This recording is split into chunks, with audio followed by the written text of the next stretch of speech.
Un juge corrompu accuse un adolescent noir innocent, jusqu'à ce qu'il appelle son père, le procureur général des États-Unis.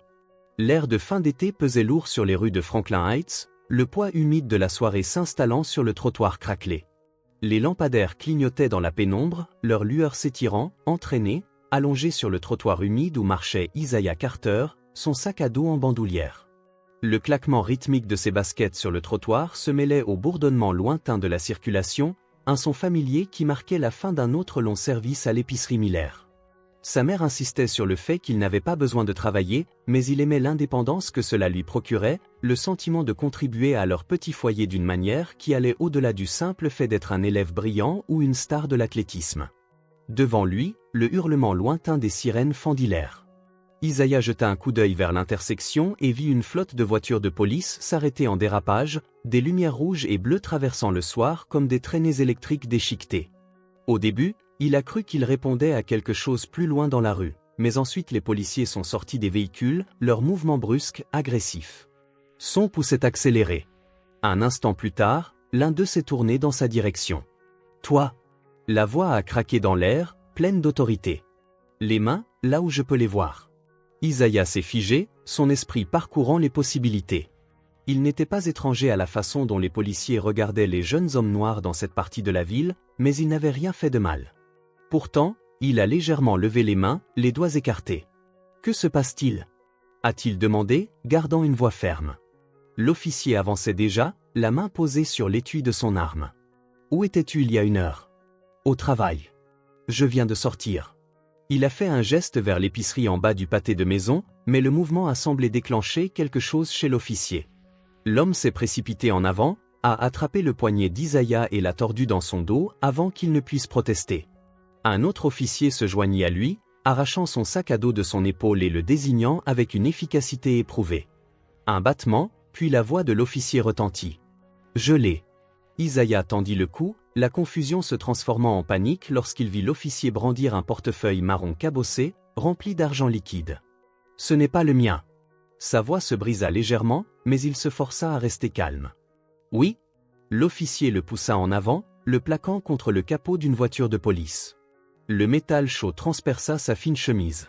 « Alors pourquoi était-il dans ton sac ?» Isaiah entendit à peine les droits Miranda lui être lus, son esprit était bloqué sur une seule pensée, il avait été piégé. La salle d'audience sentait le bois poli et le silence institutionnel, le genre de silence qui s'installait de tous côtés, étouffant tout sentiment d'équité avant même le début des procédures. Isaiah était assis à la table des accusés, les mains jointes, et regardait le juge Warren Sloan s'installer dans son fauteuil à haut dossier, avec un air d'autorité naturelle. Ses cheveux argentés étaient soigneusement peignés en arrière, sa robe était impeccable, son expression indéchiffrable. Le défenseur public assigné à Isaiah lui avait à peine parlé, au-delà d'une explication rapide des accusations, vol à main armée, résistance à l'arrestation. Le poids de ces accusations pesait lourd sur ses épaules, suffocant. Il voulait parler, crier la vérité, mais quelque chose dans la façon dont les yeux du juge scintillaient d'amusement silencieux lui tordait l'estomac. La voix du juge Sloan résonna dans la salle d'audience, calme et contrôlée. Étant donné la gravité des accusations et le mépris évident de l'accusé pour la loi, je ne vois aucune raison d'accorder une libération sous caution. La poitrine d'Isaiah se serra, sa mère haleta quelque part derrière lui. Pas de caution. Cela signifiait qu'il resterait en cellule jusqu'à son procès, dans des semaines, voire des mois. Il se tourna vers son avocat, s'attendant à une indignation, à une sorte de bagarre, mais l'homme se contenta de remuer ses papiers, évitant tout contact visuel.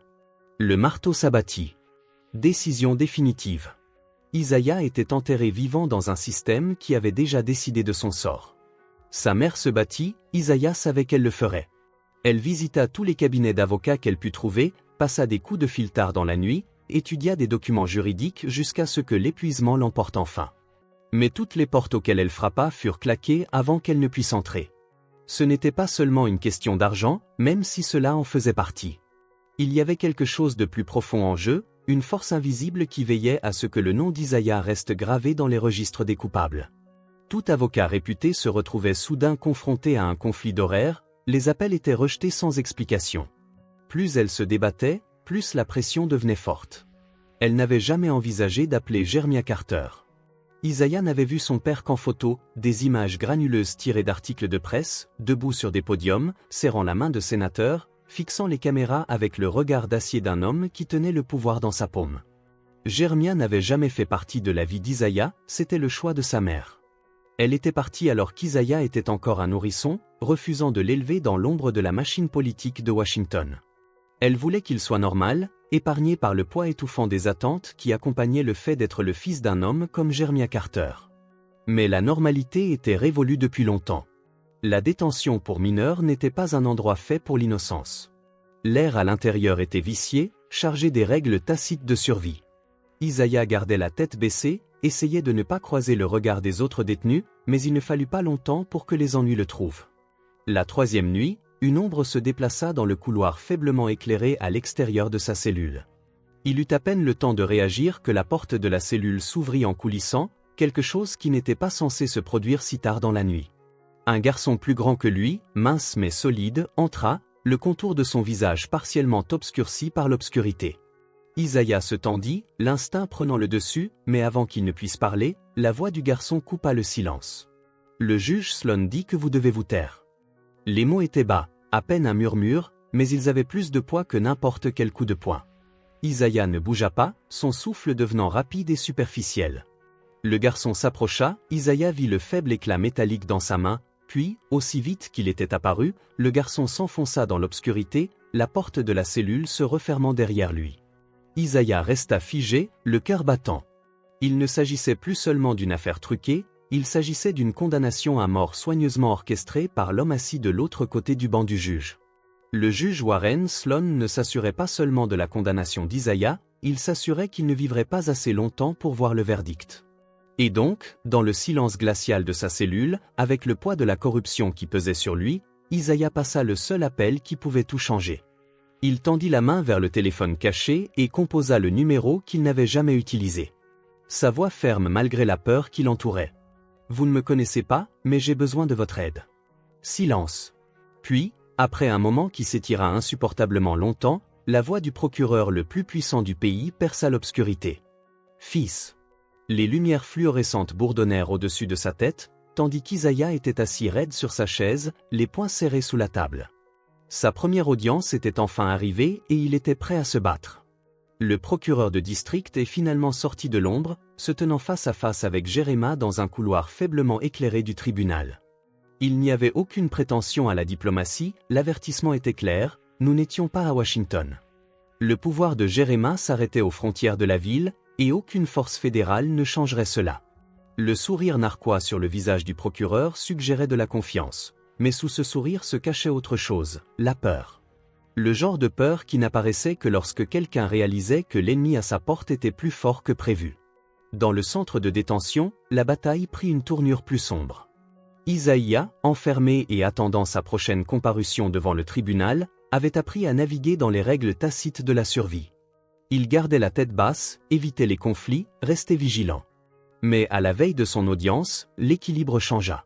Les gardes, habituellement rigides dans leur routine, commirent une erreur inhabituelle. La porte de sa cellule, fermée chaque nuit sans faute, était restée déverrouillée. Le bruit des pas dans le couloir sombre lui fit froid dans le dos. Il se retourna juste à temps pour voir la silhouette d'un autre détenu se glisser dans sa cellule, un éclat de métal captant la faible lumière. L'instinct prit le dessus. Il bougea, esquivant de justesse le premier coup de couteau, son corps réagissant avant que son esprit n'ait pleinement assimilé le danger. La douleur éclata lorsque la lame effleura ses côtes, mais il l'ignora, se concentrant plutôt sur la simple volonté de survivre. La lutte était violente, désespérée. Au moment où les gardes intervinrent, Isaiah était au sol, son agresseur maîtrisé, mais pas avant d'avoir laissé un message, une menace chuchotée, une confirmation de ce qu'il soupçonnait déjà. Ce n'était pas seulement de la corruption, c'était une exécution délibérée. La nouvelle de l'attaque parvint à Jeremiah en quelques minutes. Il savait que le système résisterait, que ceux qui le protégeaient feraient tout ce qui était nécessaire pour garder la vérité enterrée, mais c'était aller trop loin. Il ne s'agissait plus seulement d'une affaire truquée, il s'agissait de s'assurer qu'Isaiah ne soit jamais jugé. Jeremiah se déplaça avec une urgence renouvelée. Ses contacts, ses ressources, il actionna tous les leviers disponibles. Plus de manœuvres prudentes, il était temps de faire tomber toute la structure. Alors que le procès final commençait, l'atmosphère à l'intérieur de la salle d'audience était électrique d'anticipation. Sloan, désespéré de sécuriser son emprise, avait accéléré le processus, poussant à une condamnation avant que Jeremiah ne puisse démanteler la structure qu'il avait maintenue ensemble. Mais Jeremiah avait passé sa vie à maîtriser l'art de la guerre stratégique, et il avait un dernier geste à faire. Les portes du tribunal s'ouvrirent brusquement. Les murmures commencèrent avant même que la silhouette n'atteigne le banc des accusés. Brandon Hollis, le véritable coupable, le fils du promoteur dont l'influence avait déclenché cette chaîne d'événements, s'avança. Le poids de sa présence fit trembler l'accusation. L'air devint de plus en plus tendu lorsque Jeremiah, debout, croisa le regard de Sloan de l'autre côté de la salle. C'était le moment de rendre des comptes. La voix de Jeremiah coupa le lourd silence, ses mots précis, calculés. Il avait passé des années à poursuivre des criminels, à démêler des réseaux de corruption, à mettre les puissants à genoux. Et maintenant, dans cette salle d'audience, il portait le coup final. Le véritable criminel se tenait devant eux. Le jeu était terminé.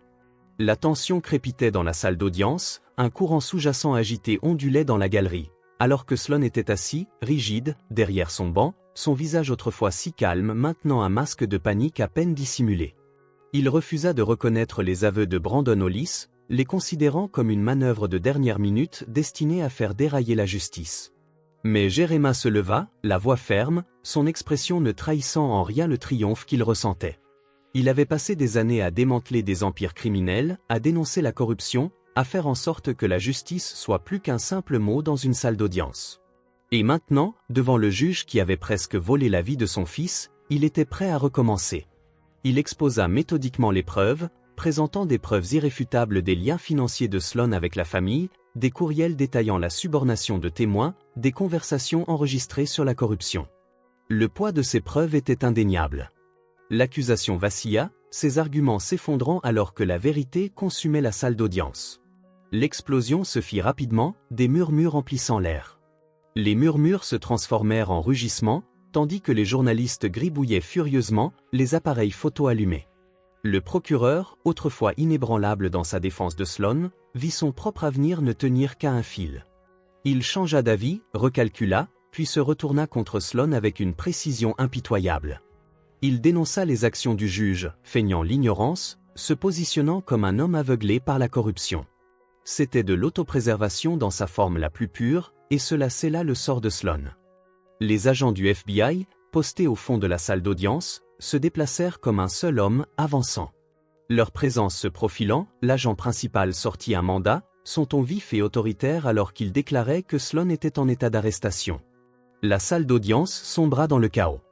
Le marteau de Sloan s'abattit dans une dernière tentative désespérée de reprendre le contrôle, mais ce fut inutile. Il n'était plus le juge dans cette salle, il était l'accusé. Isaiah n'avait pas remarqué le moment où ses accusations avaient été abandonnées.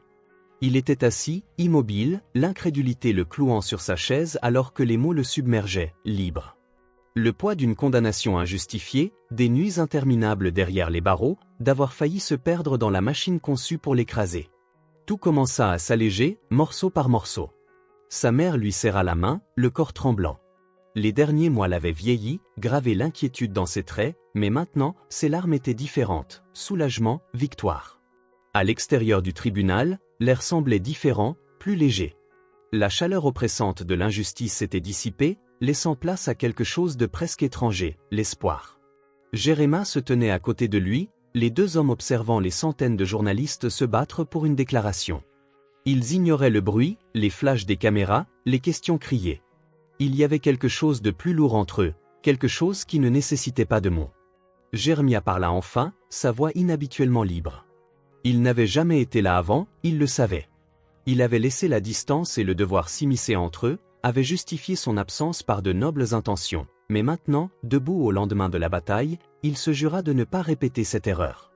Isaiah n'était pas sûr de pouvoir pardonner, pas encore, pas complètement, mais il hocha la tête comme pour reconnaître silencieusement que la porte n'était pas fermée. Sloan fit face à son propre jugement.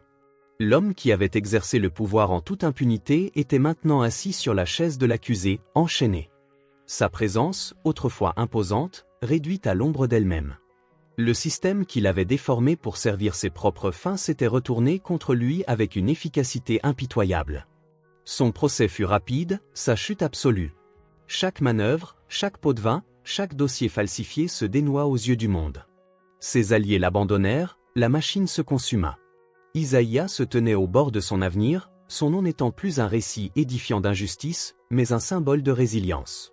Le monde le connaissait désormais non pas comme un criminel, mais comme le jeune homme qui avait lutté, et le goût de la liberté était vif, plein de possibilités, mais teinté de la conscience de la facilité avec laquelle elle aurait pu lui être volée. Il avait vu la vérité du système, avait senti son poids écrasant. Et alors qu'il quittait le tribunal, devant les caméras, devant la foule, devant les échos de son propre procès, une pensée refusait de le quitter. Si la justice pouvait être volée, alors peut-être devrait-il être celui qui la reprenne. Si ces histoires vous touchent, alors imaginez plonger encore plus profondément dans des récits inspirants et bouleversants. Des histoires vraies, des parcours de vie extraordinaires, des combats contre l'injustice et des triomphes qui défient toutes les attentes. Découvrez Je sais pourquoi chante l'oiseau en cage de Maya Angelou, Une vie de Simone Veil ou encore Nelson Mandela, la couleur des sentiments, des témoignages puissants de résilience et de courage. Si vous aimez les grandes histoires de revanche et de justice, Le Comte de Monte Cristo ou Ne tirez pas sur l'oiseau moqueur vous captiveront. Et pour des récits qui célèbrent la différence et la force intérieure, Wonder et la couleur des sentiments sont des incontournables. Vous trouverez tous ces livres en description de la vidéo, n'hésitez pas à cliquer pour les découvrir et vous laisser emporter par ces histoires qui résonnent avec celles que nous racontons ici. Ce sont des liens d'affiliation, c'est-à-dire que si vous achetez un livre en passant par un lien, nous toucherons une petite commission, ce qui aide la chaîne à se développer. Nous vous en remercions d'avance. Avant de partir, dites-nous d'où vous regardez cette vidéo dans les commentaires. Et si vous avez apprécié cette histoire, n'oubliez pas de vous abonner à la chaîne et d'activer la cloche pour ne rater aucune de nos prochaines vidéos. Nous publions 4 vidéos par jour, à 7h, à midi, à 15h et à 19h, et ce tous les jours.